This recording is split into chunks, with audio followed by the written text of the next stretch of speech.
Mega high! Mega Heidi Ho! That's always all I want to hear. Princess, the palace is under siege! Okay, so for anyone that keeps bitching, and we just did Pixels a second ago, and for anyone that keeps bitching, it's like, oh, this killed video games, this killed blah, blah, blah. No. You did not live through Captain N, the Gay Master. Not only were, like, does this have, like, so little to do with the video games that we grew up with, but we were excited to see this show. We were just aware what Mega Man and Kid Icarus and what were they going to do today. Because we just had nothing else. That's not Simon Belmont. No, not even close. But we just had nothing else. Mother Brain! Get to a little what princess. the fuck? that was like the plan from Little Shop of Horrors. What a show. Now none of this could get away with it because everything has to be exactly so precise and everything. But again, for something... I will say this, like, when people ask us what's nostalgic to us, I realize we got a lot of millennials and younger people watching the show. This is our childhood. No, I remember every Captain Saturday N, morning I turn it on, I get excited to see, you know, is Mario gonna pop up in this one? And that is kind of the biggest disappointing thing is that, like, for a show that's supposed to encompass all the Nintendo games, like, we saw so few of them. Like, the big thing was they did a crossover with Link and Zelda, and it's like, shouldn't they be, like, crossing paths all the time? Oh, no, we were just waiting for the Mario and Zelda episodes. Because the other ones, like, it didn't even make it to... Fucking Simon Belmont, that still pisses me off to this day. Simon Belmont is a great character, and I don't know who decided to give him goggles and put him in a Launchpad McQuack jacket. Although it is something... I'm so vain, I guess. Years later, I did kind of say to myself, because they're obviously, like, they're doing almost like a gay stereotype of the 80s, and I'm thinking to myself, it's like, you know, oh, what, you mean this guy, you know, from this game who had long hair, wears leather, carries a whip, and has a short skirt? You know this is starting to fall into place. I'm wondering if it was something where they're just like, well, we can't draw him like he should look like, because then people will think they're watching Masters of the Universe. Leather skirt, bare-chested, whip. Yeah, so maybe that was just maybe they just saw what he looked like in the picture. It's like, and they were just doing it as a joke. Oh, I wonder what, like, they looked at Simon's Quest, you know, Castlevania 2, and oh, what did this guy sounds like? Oh, hello, I'm gonna whip you, and they're like, let's just make that the character, like, almost did. I just can't. Gay or not, I can't see him sounding, the original one sounding like that. No. I mean, but like I said, I think that was like... Like, I would imagine he would sound more like He-Man. And not the fabulous secret powers one. I imagine he would have, like, a cool, badass voice, you know, like, yeah, and stuff like that. I don't know. Simon Belmont, you know... But because Castlevania was like a badass. That was my series. I loved those games on the NES and Super Castlevania 4, one of the best Super Nintendo games. Yeah, still amazing. Still holds up today. Oh, it still holds up. Castlevania 3 still difficult as fuck. But still a great game. Yeah, 2 I hate. I can't stand 2. 2's, well, that was the whole Nintendo sequel curse where every immediate sequel had to be totally was completely different. You had Zelda 2, Mario 2, Castlevania 2 were all weird. They were also insanely long. Yeah. Except for, well, Super Mario Brothers 2 wasn't that long, but Zelda 2, holy shit. Yeah. I like Zelda 2, though, honestly. I got a soft spot. We should probably talk about the show. Yeah. I like Zelda 2 as well. Talk about the show, David.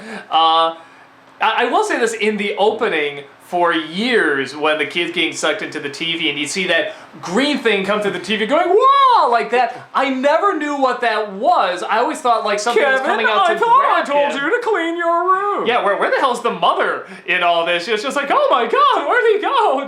There's my son's been abducted! Oh well. But, yeah, only years later did I realize, like, oh, that tin game sucked to the TV. I never knew what the fuck that was. Because he doesn't look like that throughout the rest of the show. He looks like a cartoon character. Why does Mega Man have that voice? There's just so... He doesn't look like Mega Man. It's very annoying. No, again... A Mega Man, another character I love. They basically just butchered most of the characters I love. No, but again, to be fair, like, even the cover of the Mega Man games never looked like Mega Man. It's really making the Super Mario Brothers Super Show version of Legend of Zelda look pretty solid. Or even the Super Mario Bros. Super Show. Yeah. Yeah, Princess What's-Her-Face. It should have been like Earthworm Jim. They just call her Princess What's-Her-Name. Yeah, what game was she from again? They just made one up? I think they just made it up. I don't remember what game she was supposed to be from. They could have just done Zelda or could have been Princess Peach or whatever, but it was also that kind of like 1990, you had to have that sci-fi quality. Well, to she it, was still dressed like the 80s, like big time. Yeah. Well, we forget, there was bleed over. I've seen, like, looking back at stuff from 1993, all the way into about 93, the 80s were still dying a very slow death. Yeah, well, no, even the early 80s, you can see the 70s slowly dying and everything. This was, I don't know, I don't hear anyone getting, like, something about the 80s and, like, the 90s, particularly early 90s and stuff. I think there's something, it's a little bit more forgivable, I think, not just for our age, but because it was just so far removed and so goofy, it was almost fascinating. Fascinatingly comical that you just had to laugh. Like, it is just so not representing the source material. It's like the Super Mario Brothers movie. It's just like, it's a terrible representation of Mario and the universe that Mario inhabits, and yet I still am fascinated by it because I'm just like, what were you smoking when you came up with this? Like this weird post-apocalyptic sci-fi universe, you know, with the fungus everywhere, and it's the same thing here. It's just like, I'm not gonna say it's good, but it is very weird. Like there was kind of like the 70s and the 80s, like there was kind of this psychedelic quality to everything where it's like, well, we're gonna do this, I mean, we're gonna change everything, and now it's gonna have a sci-fi bent, and Mother Brain's gonna have this crazy voice.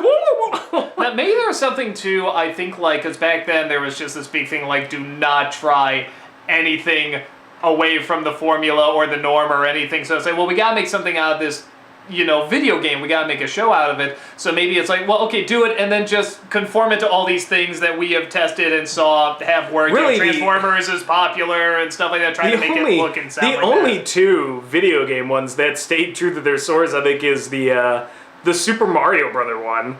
Like, because that was pretty much, okay, there's King Koopa. They always change. Every episode was like, now they're doing a parody of Star Wars, now they're doing a parody of Dracula, now they're doing a parody of Mad Max. Like, they always change it up, and it was a different world every time. The later ones. The ones that were like 3 and 4, Super Mario 3 or Super Mario World. And the Sonic Saturday Morning, I thought was actually pretty, I'm like, okay, like, this is adapted, but this is actually pretty close to, I would recognize this basically as Sonic, just done really seriously. So, yeah, those are the only two, but everything else was just off the fucking walls. Like, I think it was just the animators and the writers just totally token up, like, in a closet somewhere, coming out with the munchies and being like, all right, let's do this! I know we're gonna put out there, but it's gonna be fucking weird. Hey, I'm over there. He's gonna like chili dogs just like I do. After so, well, I think too. They always say like comedy is tragedy plus time, and I think there is something to be said about like just looking back. Like when Batman Robin came out, I was so pissed off. I was just so angry. But now that we've gotten the better Batmans that have come out, all these different versions, it's like, okay, now I can look back. I can really have a good laugh. We can laugh. Yeah, I can really have a good laugh at it. You know, so, and I think doing that and having that experience suddenly, like when I see something that's really bad, I can sort of, even though it's fun to get emotional and passionate about and stuff like that, it's like I can take that step back and still no, this is just a movie and it's a representation of something already silly. It's just the video game worlds and the plots in this show. Well, they didn't make any sense, but I remember watching as a kid, and at some point I felt like I was watching more out of obligation because it was Nintendo. Yeah, like, and I'm just like, I'm not sure I even like this, but I feel like I have to watch it. Yeah, like, I gotta support Nintendo. I gotta. You know, Nintendo really did rule the world, like the Wizard kind of showed. But I feel, my how things have changed. Things like Sony and Xbox, and so. I don't know. I feel like, once again, like the Super Mario Brothers movie, this could have just written itself, and yet it's... For whatever reason, they made these weird changes. They made all these weird changes. I love how there's a Punch-Out character in there. It would have been more funny, though, if it was Mike Tyson. If it was Mike Tyson. I would have killed if they replaced King Koopa with Mike Tyson. I kept him in the game. I can't even do it. Like... Can you do a Mike Tyson? They talk a little bit like that. I just showing up like that and then kicking the kid's ass.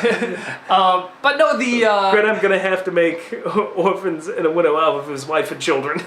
But no, what shocked me is that, okay, you have Mother Brain, Who should be badass? I'm like, that's a cool idea. Honestly, Brain in a giant jar. No. You have Metroid. You have Samus. You have this. That's it. You have these cool characters. That's like, okay, you pick one of these characters to make a character in the game. Lane picked just the brain. Static. The brain that sits there and doesn't do anything, because there's a lot of potential for character there. So then they pick it and they're like, well, what the fuck do we do with this? Well, it's gotta be for kids. It can't be too creepy, so just make it like Mother brain is gonna get you, little princess. It's gonna get you now. Hilarious to listen to, though. I mean, that was it really did crack the show again. But here's the thing: you have Mother Brain, but no Samus.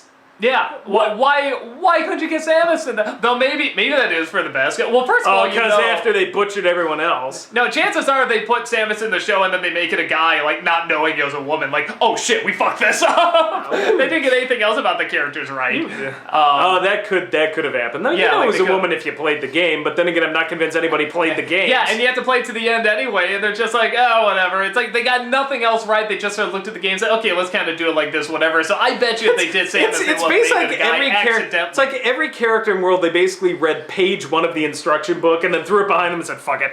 Yeah. just make shit up. They'll watch anything. And they were right, we did. It's strangely mesmerizing to watch. The animation's not that great. Like, it's one of those things where, like, it did not age well. And, like, the nostalgia factor for me... It was kind of dated the day it came out. The nostalgia factor for me was great watching it as an adult, but objectively speaking, I'm like, yeah, I remember this being way better in my head. And even in my head, I was like, yeah, I remember oftentimes just watching and going, what the hell did they do with these characters? So, well, even the corporate shilling in it, the one where Game Boy enters the world. Oh my god, the talking Game Boy? I mean, it's bad enough there's a talking Game Boy, but they build up, this will be our greatest hero. I think you will be this phenomenal entity. And they're just like, yeah. Game Boy. And so I'm like, this is like Wizard Because no one gives a shit about the power pad. And even I love that poor power pad in the corner there. I was the hero once. Shut up, go away. But like, I'm sorry, I love the power pad. Why did that never catch on? Because it was stupid. It was fucking great. It was stupid. And we got a good workout with that too. You had to run so fucking fast. No, you didn't. Not after we figured out you can use your hands. No, that's true. And we figured that out about, I don't know, what, 2 weeks after we got it? Yeah, true. That is kind of true. No, it would have been funnier if they were playing up as the big hero was Virtual Boy. Yeah. That would have been great if you were saying, Virtual Boy, you will save us all. You will enjoy the many colors of red. Paint the skies crimson red. But yeah, and then even when Game Boy shows up, he doesn't do anything, and he's like a goof up and stuff like that, and like he never redeems himself. I was like, why was this a great hero? They never explain it.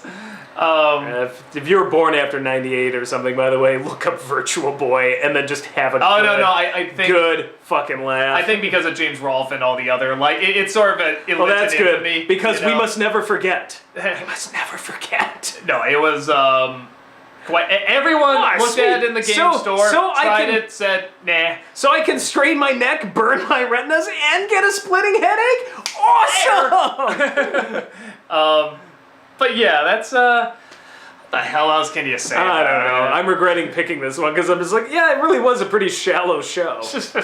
I mean, it is stupid, and it's fun in its pure naivete and how it's trying to sell its products. It is a time capsule. It's very much a product of its time. So yeah. You want to understand the fucked up world where we came from. It's kind of like Nintendo's Transformers. This is clearly just selling you these toys and everything, but it's with Nintendo, so we liked it a little bit more. But honestly, the funny thing is... I think Transformers was a better cartoon, I not only that, but looking back, honestly, I could have used even more selling. I could have used even more Nintendo in it, because everything looks so different. That's what bothered me. Like, that's the thing about the Wizard. The best parts of the Wizard I loved as a kid were when they were playing Super Mario Brothers 3. Yeah, there wasn't actually enough Nintendo. If you're gonna go total corporate sellout, fine, but give us the product to sell.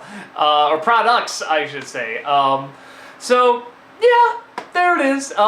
Pretty silly, pretty stupid, but it still makes me laugh. I still look back. I kind of it's funny. Fond memories. It's funny. So yeah, that's about it. We'll see you at the next Real Thoughts. Later. But Princess, it's under siege. Oh!